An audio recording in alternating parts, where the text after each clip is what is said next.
it's Ma, and welcome back to my channel, or welcome if you're new.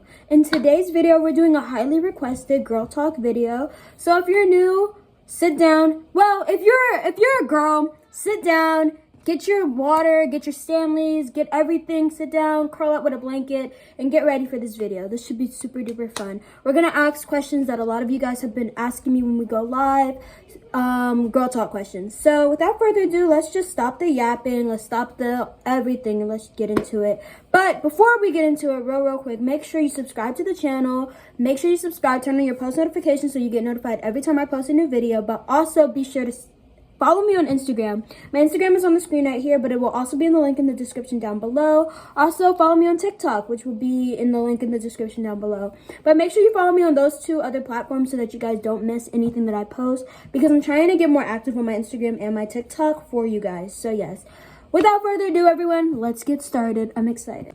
Okay, y'all, so I have my phone in my hand, and we're going to answer these questions that you guys have been asking me. So let's get started. This is our girl talk, so here we go. The first question is, what is your go-to self-care routine when you're feeling stressed? So self-care is very important, because I don't even know how to explain it. It just takes you out of the mindset of whatever you have going on in your life and puts you in the moment of taking care of yourself and putting yourself before anything else. So self-care could be, self-care could be going on a walk, like a nature walk on a trail, putting on a cute set, like a cute jumper set, like I have a really cute set on right now, putting on a cute set, going outside, going to ride the mopeds in your area, it's just what you want. Lighting, or self-care can look like this. You do your skincare routine, then you get in the bed, you get a book, you watch TV, you light some candles. It all just depends on what you like. But I think the question is, what is my self-care go-to? So my go-to self-care routine looks like this. So just picture this, guys. Picture me coming home from school, because usually I need to get self-care after I come home from school. I take my Stanley, I fill it up with ice and put this much water in it. Then I run a bath and I put in Epsom salt in the bath. I get in the bath and I'm drinking my Stanley and eating my ice while I'm in the bath. Excuse me. Then I get out the bath and I come into my room and I do body care and skincare like crazy. I do my skincare and then I do my body care with a bunch of lotions. I make sure I'm so moisturized. I make sure I go to sleep like sticky with Vaseline. You know the vibes. I make sure that I go to sleep very skin hydrated, drink hydrated, just everything hydrated. And I make my favorite food, whether that's a DiGiorno pizza or pasta, or maybe I'm feeling a salad, or I'll order something, I'll order Chick-fil-A real quick. So I do that, and then I get in my bed and I watch a movie and I eat my food, and then I go to sleep for the night. That is my self-care routine. That's my go-to one. Other self-care, you'll see me cleaning up my room, listening to music, or going on a walk outside, just doing something for me, stopping everything that I have to do something for me. So that's what I would recommend you guys do if you guys are looking for some form of self-care. You just kind of have to do a routine that works for you. Is the main thing. You just got to do a routine that works for you. So say you like to garden, maybe garden some. Just it has to work for you. That's the whole thing with self-care, because you're pouring back into yourself. So whatever you're doing, I am a painter, y'all. Y'all know I do art. For those of you who are new, you guys may not know, but for those of you who have been here for a while, you guys know I do art. You guys know I'm an artist. I love to do art. So I most definitely may get some canvases out and may paint. So self-care just depends on the type of person you are. So yeah, keep that in mind. So the second question is a question we get a lot on the lives. Every time we're on live, you guys, I love hearing you guys' stories. Every time we're on live, I love hearing you guys' stories. I love the tea. Brantley's always updating me with everything in her life. Kiki be updating me. You guys just keep me updated. Daniel Titus be updating me. You guys just literally keep me updated with everything that goes on in you guys' lives. And I appreciate that, because it's our community's we're friends, and I love that. So this question being said, you guys say this all the time in lives. You're like, Ma'at, how do you handle friendship, drama, or conflict in your life? And I may not be the best person to ask about this, because I'm not going to lie, everyone. When I go through conflict with my friends and stuff, I kind of avoid conflict. I'm not even gonna lie. I hate conflict, so I avoid it. I avoid conflict at all costs. But when I do have to like deal with conflict, because I just don't like conflict. Like, it sucks. Like, I hate when people are mad at me. I hate being mad at other people. I just like to be cool. I just like to chill. But we all know that that can't be the case all the time. There's always someone popping something off. There's always something happening, which is so annoying. But I mean, it is what it is. But how you handle conflict is you take your emotions out of the situation. So if you're still emotional about it, I would say don't address it. Don't address anything till your emotions are calmed down, because you would rather want to speak in a logical mind than an emotional mind. So be sure to not bring your emotions into the conflict, because then you're gonna automatically be wrong, if that makes sense. Like, I hope you guys know what I mean. Like, you're gonna automatically be wrong, because say the other person is coming from logic and you're coming from emotions, they're literally gonna just play with your emotions even more. So come with the logical mind. Don't come in your feelings. Don't come with the emotions, and just break down what happened on according to you, because everyone has their own perspectives. So break down what happens according to you, tell your side of the story, get that out, and then tell them how you want to move forward. So that's the number one thing with conflict, is how are we going to move forward from this? That's like the number one thing. So that's just all you have to focus on. Getting your point out is like the smallest piece, because who cares? At the end of the day, you know what happened, they know what happened, who cares? It's moving forward that is the real thing that you have to worry about, and you have to just set your boundaries in place. So say you and your friends are getting into an argument because one of your friends is bringing their boyfriend around too much, or they don't like that you're bringing your boyfriend around too much. Maybe guys can put up boundaries, like, okay, maybe I won't bring my boyfriend around for this occasion, or maybe you can keep your boyfriend away from this occasion, and we spend one-on-one time with just the girls together, you know? Like, that's how conflict can be worked out and resolved. Just strengthening communication, making sure that you're actually talking to people, but also making sure you're listening more than you're speaking, if that makes sense. Like, you want to listen to the other side of the story more than you speak. So that's my like kind of spew when it comes to conflict. Like, dealing with conflict, like, listen. Like, I say the number one thing to do with dealing with conflict is to listen to the other side, and don't come with so many of your own emotions. Those are like the big things with dealing with conflict. Okay. Number 3 is, how do you balance work life / school life and your personal life? So this is a great question. How to balance work life and school life with your personal life. So I would say, I don't know. I would say treat them 50-50. Like, treat them 50-50. But also, when your work life isn't going good, always fall back on your personal life. When your personal life isn't going so well, fall back on your work life, so that you're, like, keeping that, like, patty cake balance, if that makes sense. I would also say, just to keep, like, a balance between the things, don't intermingle the two, if that makes sense. And I know I'm doing a lot of hand work, but, like, I talk with my hands, so it just makes more sense. But don't intermingle the two.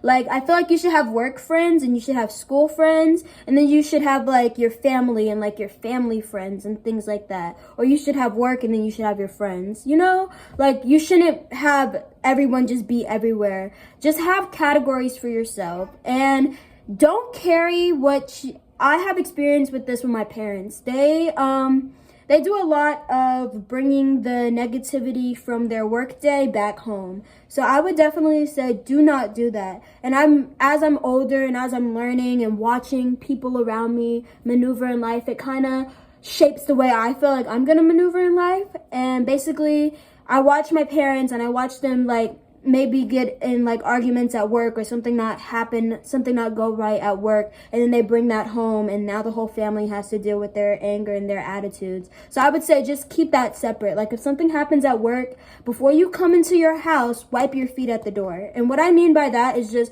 wipe your feet off of it. Just cleanse yourself from your day at work. So that's where self-care kind of comes back into play. Just because, say you're coming home from work and you're, like, tired, you're exhausted. Say you're coming home from school, you're tired and exhausted. You're going to take that out on the people you love, and you don't want to do that at all. You never, ever, ever, ever, ever want to do that. So just wipe your feet off at the door, put everything down, maybe tell everyone you need a break. Taking breaks is the best way to balance your school / work life and balance your personal life. Just taking breaks from the both of them. Because trust me, they can be so hard. Like me, as a influencer, if you will, as a YouTuber, if you will, like I have to take a moment to myself always. I'm like, okay, let me just pause, let me breathe, let me recuperate, and then let me come back. Like I'll spend time with my friends. Like I just went to a sleepover with my friend Reagan. She had it at her house. I wasn't vlogging there. I wasn't doing anything. I wasn't vlogging. I wasn't filming content. I was in the moment. So, you know, that's like a separation. That's a great example of having a separation between school life / work life and your personal life. Like dealing with my girls, that's my personal life. But school and YouTube and all that, that's like a different life, if that makes sense. Like that's like the best way that I can like explain it, if that makes sense. Okay. So the next one, I get this one all the time. How do you deal with body image or struggle with insecurities? That's an amazing question. Because everyone has insecurities. Like I have insecurities. You guys watching at home probably have some things that you're not very comfortable with. And that's okay. Especially at the stage of life that we're all in.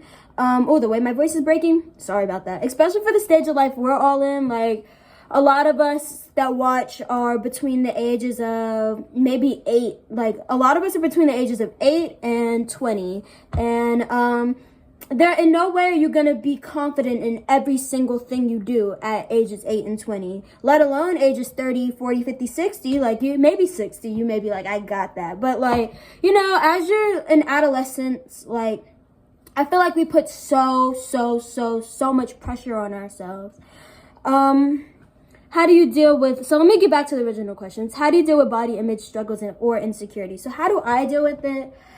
Oh, I've been insecure about a lot of things before. I've been insecure about my stomach. I've been insecure about my height. I've been insecure about the scar I have on my eye. I've been insecure about a whole lot of things. But at the end of the day, this is what kind of gets me past my insecurities. I look at it, I'm like, can I fix this? If I can fix it, then I will. If I can't fix it, then I learn to love it. That's what I do. So if I can fix, like my eye, it took me so long to feel confident about my face after my injury with my stitches. It took me so long to feel confident about that. And so I was just like, I didn't know how to be. People would talk about me at school. I didn't know how to be. And it just led to like insecurity. But then I don't know what went off in my head. I was just like, can I fix it? And the answer to that is no, I cannot fix it. So because I cannot fix it, I've learned to love it. And it takes time to learn to love these things. Like it really does. But like body image, like it just depends. Like, I don't know. If you can fix it, I say work on it. Like if you can fix it, work on it. That's perfectly fine. But if you cannot fix it, then learn to love it. And that's like perfectly fine too. And if you don't want to fix it, learn to love it. Like at the end of the day, learn to love yourself. Like, just take time and write out all your negative feelings. And the more you filter out the negative stuff, the more positive stuff will come in. So I spent a lot of time journaling about my body image issues and insecurities that I have. And I spent a lot of time journaling it and writing it out, like what I don't like. But then I also, after I got done writing down what I don't like, I was like, wow, this is such a tiny list. Like, I'm this very large personality person. We go so deep. Like, people don't even understand how deep people really go. Like, you go so deep. So when you really write out all the little things that you're insecure about yourself, it becomes nothing. I promise you it becomes nothing. Because we are just so complex as people that little thing, like you don't like your hair, you don't like your stomach, you don't like your laugh, you don't like certain things about yourself, that becomes so small because we are just such complex beings. Like, there's so many more things you do like about yourself than you don't. And I can guarantee you. Write it out, guys. Trust me with that. If you have any insecurities, write them down on a piece of paper. And then realize it's not that much. And learn to love those things. The more you write them down, the more foolish it looks in your eyes. Like, you'll understand once you do it. The more you write it down, the more foolish it looks. It looks like, wow, I'm really worried about that when I'm literally gorgeous. Like, you know what I mean? Like, it really helps with your self-esteem, I would say, writing it out. So hopefully that made sense. Like, fingers crossed that made sense. Like, fingers crossed it did. Okay. Oh, this is a really good one. The next question is, how do you handle the pressures of social media and comparison? Whew, that is a great question. You guys are awesome. So, Wow. Let me read that again. How do you handle the pressure of social media and comparison? So me, because social media is such a big part of my life now, wow. How do I handle pressure? So the pressures of social media. How do I handle the pressures of social media? Me personally, I handle the pressures of social media by, of course, taking breaks. And then also on Instagram, like this is what I do. So for Instagram and comparison and all that stuff, I only follow people I know. And then I follow a few celebrities that like make me feel empowered. But if someone doesn't make me feel empowered, if someone doesn't make me feel good about myself, I delete them from my circle. Especially on social media, I feel like people forget how much power you truly have on the internet. Like I'm telling you, you have so much power on the internet. You're able to create what you want. Like even with these algorithms, the algorithm is set up so that you see what you are interested in. So if you are interested in things that make you feel bad about yourself, you need to change your algorithm. But if you're interested in more things like positive self-talking videos and things that are gonna lift you up and make you feel better, that kind of helps with the comparison on social media. Now, comparing yourself to other people is such a natural thing. Especially growing up, like I can't even count on my fingers how many times I've compared myself to the next girl or to the next family or the next situation or the next relationship. Like, why don't I have a relationship? Just stuff like that. Like, I can't tell you guys enough. Like, this is just natural things that humans go through. I promise you, I promise you, I promise you. You're never alone. You are never alone. I always want to stress that for you guys. You're never alone. So it just, honestly, all these things take time and they take practice and they take discipline. So I would say, and there's so many different scenarios that we could go down. Like that's why I could do like 1,000 girl talk videos, because there's like so many situations and scenarios and things we can go down when it comes to like a question this broad. But this is an amazing question. But yeah, just comparison, just it's natural. I promise you, it is natural, and it's something like we do unconsciously. We're unconsciously comparing ourselves to other people, and it subconsciously hurts us. And just to have less of that, I would say watch what you're watching online. Like only watch people that make you feel good about yourself. Only surround yourself with people that make you feel good about yourself. So even if you only follow your friends, you're only seeing people that make you feel good about yourself. You know what I mean? And then it also comes with self-love too, because you have to like have enough love for yourself that anything anyone else does is what they do, and you just know that is a separate thing from yourself. So you kind of can't compare. You have to know your value and know how amazing you are, so that like when you see someone else's value, you don't measure value, because value should never be measured. Like it should never be measured. Like who is the best should never be measured, because she is great and so are you, and I am great and you are great and he's great and she, like everyone, like you can't measure the value of people, you know, because the more you measure the value of people and compare it to yourself, you're just going to feel bad. You can't do that, because every single person brings something different to the equation. I just always want to stress that. Every single person will bring something new, something more interesting, something more creative. Everyone has their gifts and they bring them together, and that's what makes people people. And that's what makes the world very, very beautiful. And that's what makes social media beautiful, because you get to see so many different things, but you just have to have a balance of, am I watching the right stuff? Am I being positive? You know what I mean? So yeah, that's kind of like the vibes. Okay, everyone. So this is a question I get a lot. What are some personal goals you are currently working on? Me? Okay, I have a lot of goals for us as a community. I want to get merch out this year. I want to get some merch going for you guys. I want to hit 100,000 subscribers. I want to grow our community to as big as we can. Like, I want to give back to you guys. I want to do giveaways. I want to do so much. You guys don't even know. So those are my goals in terms of YouTube. But then my own like personal goals is to graduate top of my class. I'm very, very close. I'm number 5 in the class. So my goals are to graduate.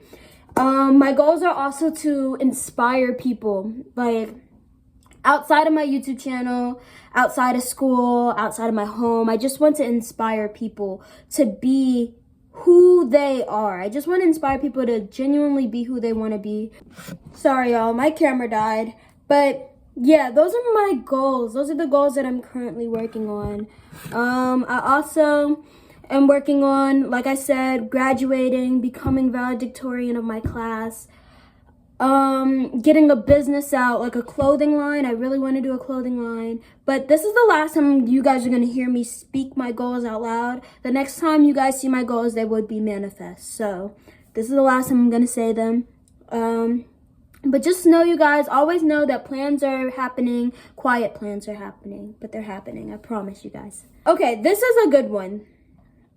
This is about relationship advice. So my advice for relationships is don't get in one. No, I'm kidding. That's not my advice for relationships. My advice for relationships is just know what you're getting into. Just know what you're getting into, and just honestly consider the pros and cons of everything. I know I'm a very, very, very carefree, free-flowing individual person, and I know I like my own space. So when finding a partner or finding someone to be with, I have to take that into consideration. But also, I want you guys to know, don't ever, like, when you're thinking about getting in a relationship, weigh out the pros and cons of that person, and then weigh out the pros and cons of what you want for yourself. Like, do you want to... Because I was in a relationship once, and the boy needed to call me every day on the phone, da-da-da-da. I don't like that. Like, like, you have to know what you like and what you don't like, if that makes sense. Like, and keep your boundaries up. So when dealing with relationships, when navigating relationships with boys, just make sure you have, like, very, very strict boundaries. You don't have to be strict towards them, because that's no fun. But definitely hold yourself accountable and be strict for yourself. Like, if you don't want to do something, do not do it. Like, if you don't want to talk to him all day on the phone, don't do it. Put yourself first, most definitely. And I say that right now because we're very, very young, at least for the stage of life I'm in. And if you guys are between the ages I said, well, relationship-wise, if you're between ages like 13 and 20, you're kind of not looking for, like, you know what I mean. Like, if you're between 8 and, not 8, whoa, bad mouth. If you're between ages like 13 and, like, high school age dating, you don't have to put so much into that.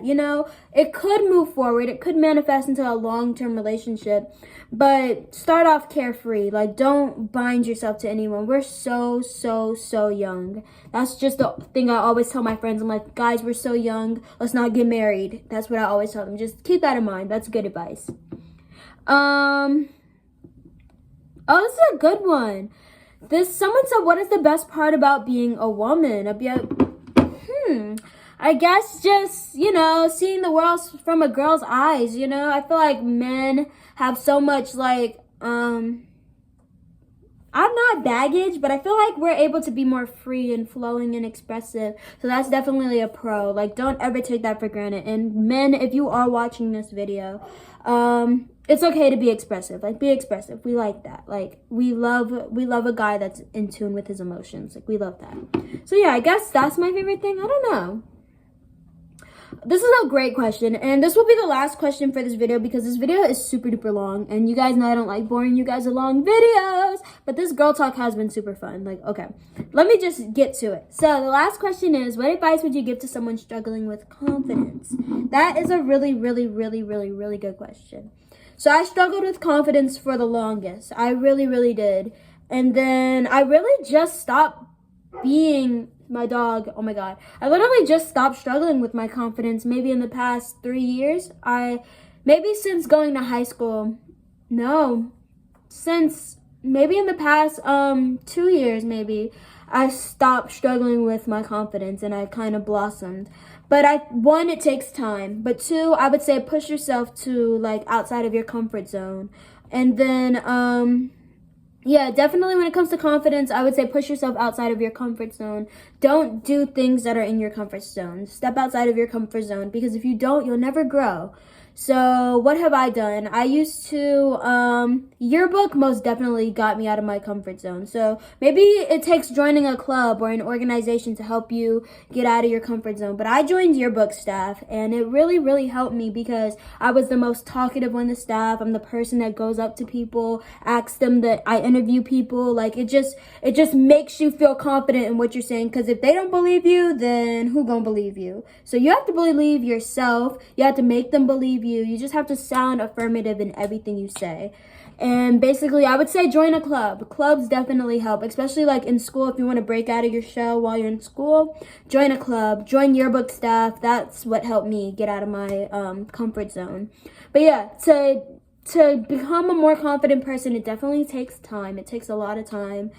But do things outside of your comfort zone. And that could be little things like just speaking up in class. Like, I have a hard time with that still. But I push myself to talk in class because I know if I don't keep practicing, then I will I'll move backwards. So I keep pushing myself, even if it's little things like speaking in class, answering a question, not being afraid to get something wrong, not being afraid to be perfect, to be unperfect, I meant. Just like pushing yourself to the next level. Say you want to be an influencer, posting on YouTube. Like, this was like very difficult for me a year ago, and it still is sometimes, but I try my best, and you guys definitely make it 100 times more better. But just pushing yourself to, not to your limit till you pop, but to your limit till you feel a little uncomfortable, because being uncomfortable is the best comfortability. Like, I can't stress that enough. Being uncomfortable is the best comfortability, because you know you are learning, you are growing, you're pushing yourself to be the best you can be, and that just helps you become a more confident person, if that makes sense. But yeah, guys, this video was super duper fun to film. Like, oh my god, I just love talking to you guys. I really, really do. Like, you guys are the best people in the entire world. Like, oh my god, I love you guys with all my heart. Okay, so I'm gonna end the video here, but this was awesome. We're gonna do more girl talk videos. Like, we should make a little girl talk series. Like, once every blue moon, we come on here and do a girl talk video, because there's so many more things we haven't talked about. Like, we didn't really talk about boys too much. We didn't talk about periods. We didn't talk about relationships too much. We kind of just talked about ourselves, which is good, because, you know, it starts here. It all starts inside. So, you know, you get it. But this was super duper fun. I love you guys with all my heart, and I will see you guys in the next video. Be sure to like, comment, subscribe, and share this video with all of your friends. And follow me on my socials. They'll be on the screen right here and in the link in the description box down below. But again, I will see you guys very, very soon. I love you guys with all my heart. Adios from my aunt.